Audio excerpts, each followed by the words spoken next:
जय हिंद दोस्तों, वंदे मातरम। अभी तक आप लोगों ने अपने सोशल मीडिया फीड के ऊपर पाकिस्तानियों को जश्न मनाते हुए देख ही लिया होगा और आपके जहन में सवाल आ चुका होगा कि आखिर ये पाकिस्तानी जश्न किस बात का मना रहे हैं, क्योंकि अब तो इस जश्न में इनका वो हर बार डक पे आउट हो जाने वाला शाहिद अफरीदी भी शामिल हो गया है।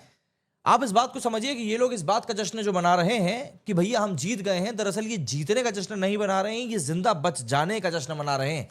वो तो भला हो भारतीय फौज का, जो ये मानती है कि भैया हमें शांति स्थापित करने के लिए काम करना है और यही कारण है कि इन लोगों को जिंदा छोड़ दिया गया, वरना पहलगाम हमले का जश्न मनाने वाली ये पाकिस्तानी जनता जिंदा नहीं बचने वाली थी।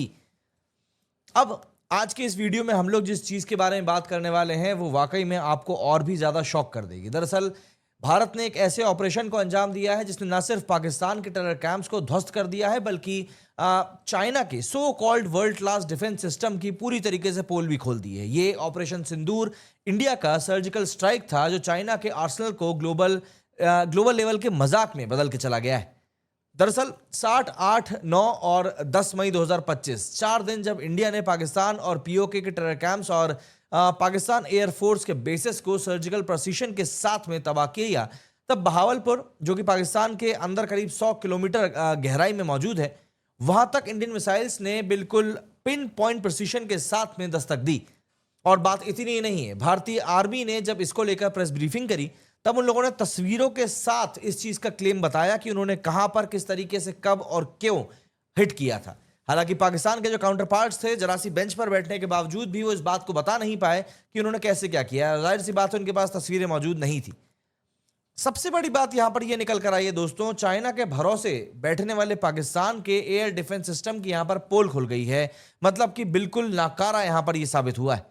इतना ज्यादा नाकारा कि आप यूं समझ लीजिए कि पाकिस्तान वाले भी अब इस बारे में बात कर रहे हैं कि चाइना ने हम लोगों को एक बार फिर से कबाड़ चिपका दिया है। चाइना का HQ-9 जो कि 100 से भी ज्यादा टारगेट्स ट्रैक करने का दावा करता है और LY-80 दोनों के दोनों इंडियन मिसाइल्स के सामने अंधे हो गए। एक भी मिसाइल ये लोग रोक नहीं पाए और पाकिस्तान का एयर स्पेस पूरा का पूरा खुला छोड़ दिया। ये थी चाइना की हाईटेक डिफेंस की असलियत, एक कागज का शेर जिसको कि पाकिस्तान ये सोचता था कि भैया हमको तो मतलब इससे बेहतर तो कुछ मिल ही नहीं सकता। और ये भी सुनो, ये सिर्फ शुरुआत थी। पाकिस्तान को चाइनीज J-10C फाइटर्स और JF-17 जेट्स जो मिले थे उनकी भी बहुत बुरी पोल खुल गई। इंजन फेलियर्स और रडार ग्लिचेस ने इन्हें बैटल में पूरी तरीके से बेकार कर दिया। PL-15 मिसाइल जो कि पाकिस्तान ने छोड़ा था वो भी इंडियन डिफेंसेस के सामने पूरी तरह फेल हो गया। उसका एक बहुत बड़ा सा टुकड़ा इंडिया के क्षेत्र में मिला था। चाइना का $7 बिलियन का आर्म्स एक्सपोर्ट का मार्केट अब लिटरली खतरे में आ चुका है और यह सब कुछ हुआ है सिर्फ और सिर्फ इंडियन फोर्सेस के जवाबी कार्रवाई के कारण। क्योंकि दुनिया इस समय देख रही है कि चाइनीज टेक किस तरीके से पूरे का पूरा जंक साबित हो चुका है। और जो मैं आपको अपने कल वाले वीडियो में बता रहा था कि इंडिया की राइज को रोकने का जो षड्यंत्र है इस समय अमेरिका और चाइना ने मिलकर चला है, पाकिस्तान के पिछवाड़े के पीछे हाथ लगाकर कि बेटा तुमको हम गिरने नहीं देंगे, क्योंकि तुम गिर गए तो हमारा पालतू कुत्ता जो पाकिस्तान है वो खत्म हो जाएगा और हम फिर इंडिया को कैसे कंट्रोल कर पाएंगे। इंडिया को कंट्रोल करने से इन लोगों का मतलब सिर्फ इतना है कि इंडिया को कैसे भी करके पाकिस्तान के साथ उलझा के रखो, जिससे कि जो डेवलपमेंट की बात इंडिया में आज की तारीख में चल रही है वो ना हो पाए। क्योंकि ऑब्वियस सी बात है, इंडिया अगर वॉर में उलझा रहेगा तो वो डेवलपमेंट के ऊपर उस तरीके से ध्यान नहीं दे पाएंगे। अब बात करते हैं इंडिया की ताकत जो इस समय दुनिया के सामने अपना डंका बजा रही है। हमारा सुदर्शन चक्र S-400 ने पाकिस्तानी ड्रोन्स और मिसाइल्स को एकदम न्यूट्रल कर दिया। आकाश NG ने चाइनीज PL-15 और पाकिस्तानी म्यूनिशंस को पूरी तरीके से पिन पॉइंट एक्यूरेसी के साथ में खत्म किया है। और DRDO के लेजर सिस्टम, उन्होंने चाइनीज सर्वेलेंस ड्रोन्स को पूरी तरीके से डिसेबल कर दिया। इंडिया का डिफेंस अनबीटेबल था, अनस्टॉपेबल था। दुनिया भर के बायर्स आज की तारीख में चाइनीज वेपन से मुंह मोड़ रहे हैं। नाइजीरिया और अल्जीरिया जो कि JF-17 जेट्स लेने वाले थे, अब कहीं ना कहीं रशिया या फिर वेस्टर्न सिस्टम की तरफ देख रहे हैं।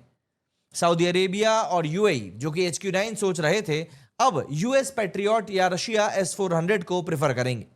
थाईलैंड ने भी चाइनीज VT-4 टैंक्स को ऑर्डर रोक दिया है क्योंकि उनमें डिफेक्टिव मेटलर्जी और टूटे हुए कंपोनेंट्स दिखाई पड़े। चाइना का मेड इन चाइना टैग अब एक ग्लोबल एम्बैरेसमेंट में बदल चुका है। यह फेलियर सिर्फ मिलिट्री का या आर्मी का नहीं है बल्कि जियोपॉलिटिकल भी है। चाइना का $60 बिलियन का CPEC प्रोजेक्ट अब पाकिस्तान के इकोनॉमिक कोलैप्स के साथ में खतरे में। चाइना ने J-10C का यूज करने से सीधे तौर पर इनकार किया है, लेकिन ये उनकी शर्मिंदगी छुपाने की सिर्फ एक कोशिश थी और कुछ भी नहीं।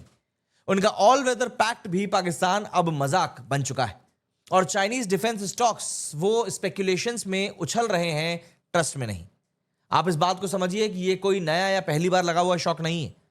चाइनीज वेपन्स के ऊपर सबको पहले से ही डाउट था, बस बात यह है कि इस बार ठप्पा लग गया है। पाकिस्तान के चाइनीज VT4 टैंक्स 2021 से फॉल्टी पावर यूनिट्स के साथ में परेशान है। चाइनीज रेडार्स और जैमर्स यूक्रेन से लेकर पाकिस्तान तक शॉडी मैन्युफैक्चरिंग के वजह से कहीं ना कहीं मौके पर फेल हुए हैं। एल्यूमिनियम शेविंग्स, ओवरहीटिंग इलेक्ट्रॉनिक्स, ये है चाइना का quality control. Made in China का मतलब है कॉम्बैट के लिए अनफिट। ऑपरेशन सिंदूर ने रूल्स अब बदल दिए हैं। इंडिया ने डीप स्ट्राइक किए हैं, जीरो लॉसेस के साथ में, और सिर्फ टेरर इंफ्रास्ट्रक्चर को यहां पर टारगेट किया गया, एक भी सिविलियन कैजुअलिटी नहीं। ग्लोबल मीडिया ने इंडिया की प्रिसीशन की तारीफ करी है, जबकि पाकिस्तान के चाइनीज और टर्किश ड्रोन्स ने रेकलेस अटैक्स किए थे। इंडिया ने ना सिर्फ चाइना के जंग को एक्सपोज किया है, बल्कि दुनिया को दिखाया है कि हम एक रिस्पॉन्सिबल सुपर पावर हैं जो जानते हैं कि कहां पर कब कैसे क्या करना है। दोस्तों, ऑपरेशन सिंदूर सिर्फ इंडिया की जीत नहीं, बल्कि चाइना का ग्लोबल शर्मिंदगी होने वाला एक बहुत बड़ा मूवमेंट भी था। हमारे सुदर्शन चक्र, आकाश NG और DRDO लेजर सिस्टम ने चाइना के बेकार टेक को धूल चटा दी है। अफ्रीका से लेकर एशिया तक बायर्स अब चाइनीज जंग से दूरी बनाने की कोशिश कर रहे हैं। इंडिया एक बार फिर से एक ग्लोबल पावर हाउस के तौर पर सामने आया है और चाइना का made in China defence brand अब मिट्टी में मिल चुका है।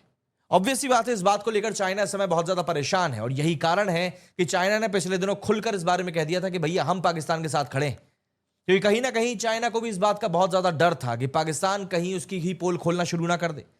पाकिस्तान बहुत ज्यादा हेवीली डिपेंडेंट है इस समय चाइना के ऊपर, क्योंकि चाइना भी जानता है कि अगर भारत के ऊपर हमको अपर हैंड रखना है तो हमें कैसे भी करके पाकिस्तान को हमारे तरफ रखना पड़ेगा, जिससे कि हम लोग कम से कम 2 फ्रंट्स के ऊपर भारत को घेर सकें। लेकिन एक बात समझनी पड़ेगी पाकिस्तानियों को भी कि भैया ये जो तुम्हारा अब्बा बना बैठा है ये कब तक तुम्हारा खैर करेगा, और खैर कर भी कहाँ रहा है। तुमको कबाड़ बेचकर, तुम्हारा ही पैसा तुमसे लूट कर ही तुमको बोल रहा है कि भैया सब चंगा सी। चाइना वो देश नहीं है जिसके ऊपर ट्रस्ट किया जा सकता है और एक बार फिर से पाकिस्तान के साथ हुए धोखे ने इस बात को प्रूव कर दिया है कि चाइना के ऊपर भरोसा आप कभी भी नहीं कर सकते। चाइना छोड़िए, अब तो भारत ने यह भी समझ लिया है कि यूएस के ऊपर भी भरोसा नहीं कर सकते, क्योंकि जिस पे आप भरोसा करते हैं वही आखिर में आप जानते हैं कौन निकलता है। यूएस ने भी एक्चुअली में इंडिया के साथ में गेम खेला है। यूएस नहीं चाहता कि इंडिया का डोमिनेंस साउथ एशिया में दिखाई पड़े, क्योंकि अगर इंडिया का डोमिनेंस साउथ एशिया में दिखाई दे गया तो ऑब्वियस सी बात है अमेरिका की पावर अंडरमाइन होने लगेगी। और यही कारण है कि अमेरिका ने जंग के ऐसे आड़े वक्त में जब पाकिस्तान लोन की भीख मांग रहा था, उसको तुरंत चुटकी बजाते ही $1 बिलियन का लोन सैंक्शन कर दिया।